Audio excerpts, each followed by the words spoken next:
All institutions agree that if the continent is to enjoy sustainable economic growth that does not ebb and flow with rising and falling commodity prices, it must industrialize. But while there is no shortage of young graduates with degrees in philosophy or psychology, there is a real dearth in Africa of young executives qualified to work as engineers or technicians.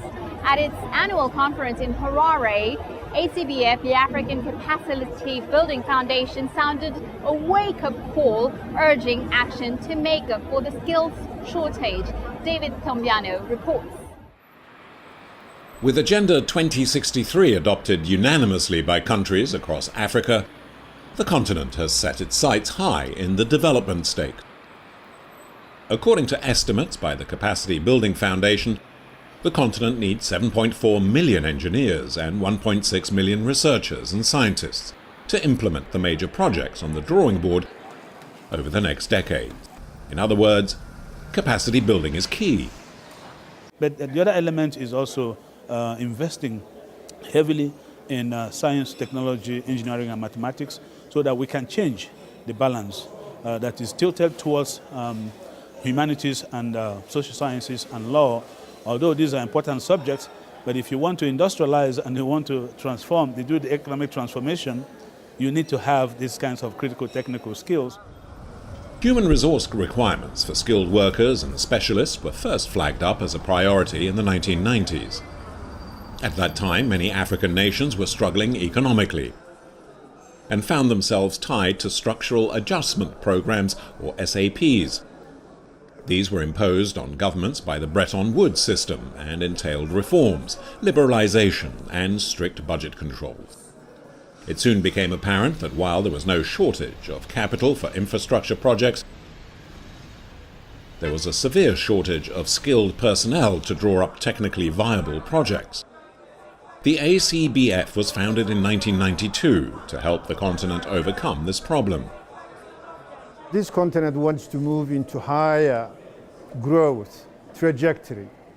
If this continent has to move in double-digit growth, if we have to reduce poverty, if we have to reduce malnutrition, if we have to improve the health and the education systems, then I think we need to move the African capacity building functions even to a higher level.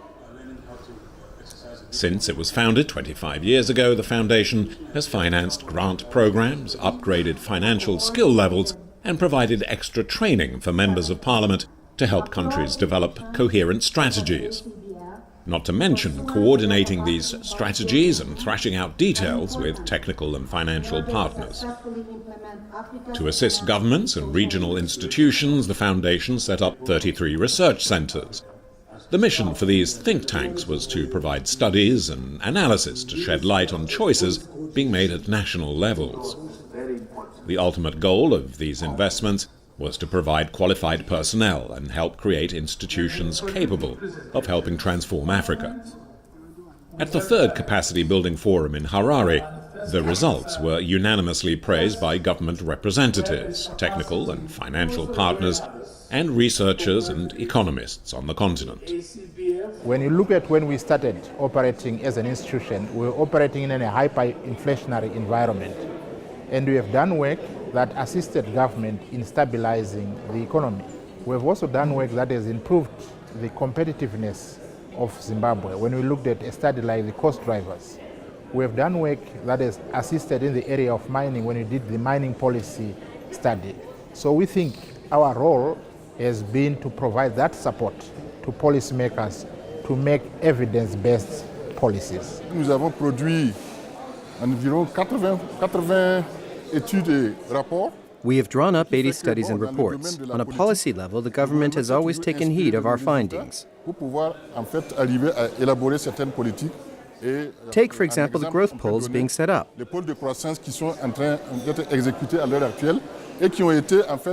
They are the result of studies we did into competitiveness polls in 2007.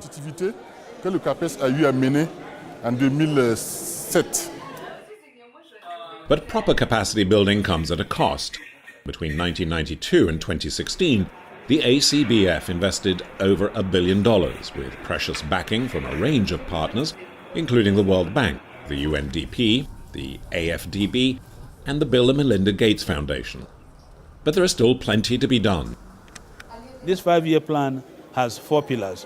One is really enabling the achievement of continental priorities and supporting African countries to achieve development results and enhancing the ability of the private sector and the civil society to contribute to sustainable development in the continent. And finally, leveraging knowledge for really to achieve development results on the continent. And we are going to continue giving grants. We're going to continue to provide capacity development services and advisory services. Although this is a new line of business for us, some of them will be for fee, and some of them would be based on cost, cost containment. And then we shall also continue to produce knowledge that is strategically positioned to tackle specific issues. This ambitious project requires a further investment of $256 million. The World Bank, for many years a financial mainstay, is now calling on African countries to participate. There is clearly the determination and the political will. The big question now is, who will foot the bill?